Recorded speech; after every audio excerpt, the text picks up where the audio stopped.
Assalamualaikum warahmatullahi wabarakatuh. Perkenalkan, nama saya Emrapi Hidayah. Saya mahasiswa Universitas Negeri Medan, program studi pendidikan fisika. Nah, kebetulan tugas hari ini adalah di mana kita mahasiswa program studi pendidikan fisika PSPF kelas 21B disuruh membuat proyek mata kuliah filsafat pendidikan. Nah, tugas kali ini adalah membuat video seakan-akan apa yang Anda lakukan ketika Anda menjadi Menteri Pendidikan.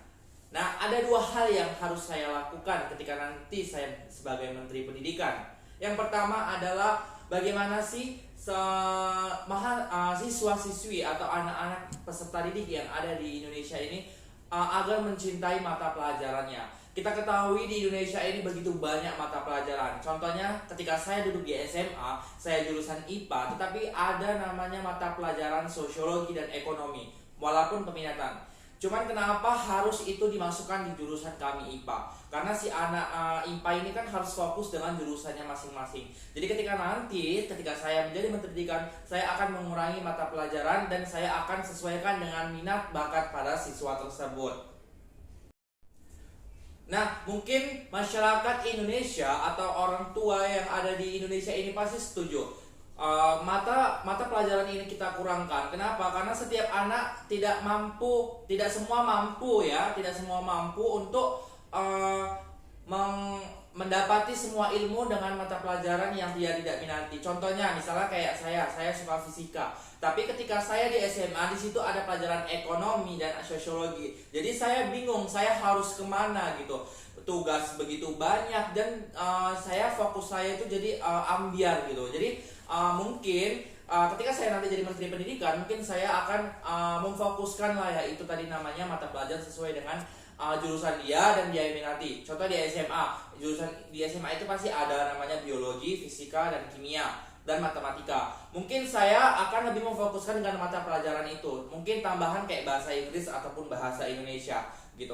Jadi kalau di anak IPS mungkin ada sosiologi, ekonomi, ada juga geografi, ada juga astronomi. Jadi kenapa di Indonesia ini pendidikan itu kayak semua dijejelin kayak semua anak-anak harus bisa.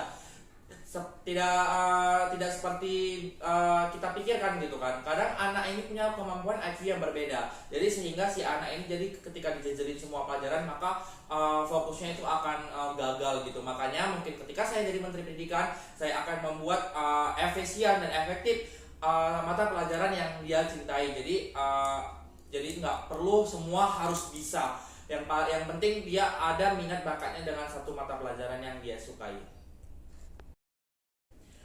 Nah, mungkin yang pertama tadi saya lebih ke fokuskan peminat si peserta didik dengan mata pelajaran yang dia sukai. Nah, yang kedua ini saya kayak lebih memfokuskan kenapa sih ini ada hubungannya ya, ada hubungannya dengan COVID-19.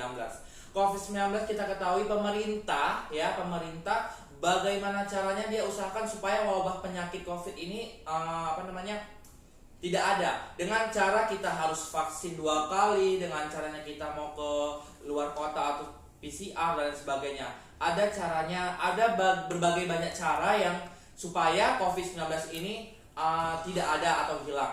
Nah, kenapa kita mengenai tentang narkoba ya?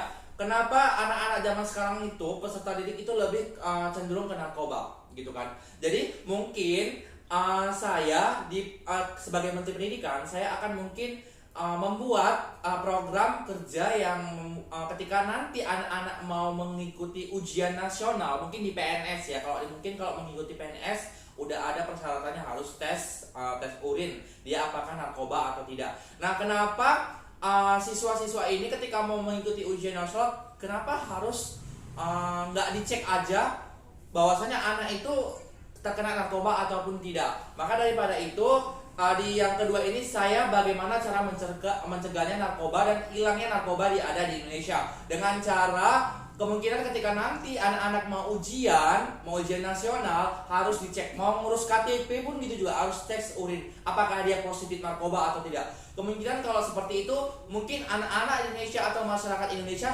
tidak akan menggunakan narkoba atau zat-zat aditif yang lainnya.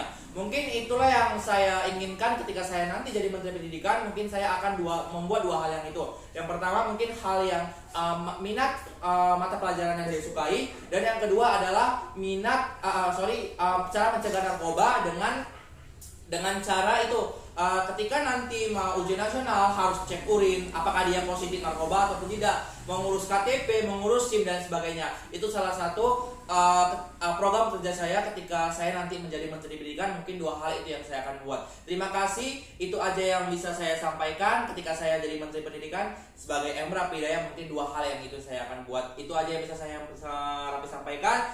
Kalau ada kesalahan mohon maaf. Bila topik wal hidayah. Wassalamualaikum warahmatullahi wabarakatuh.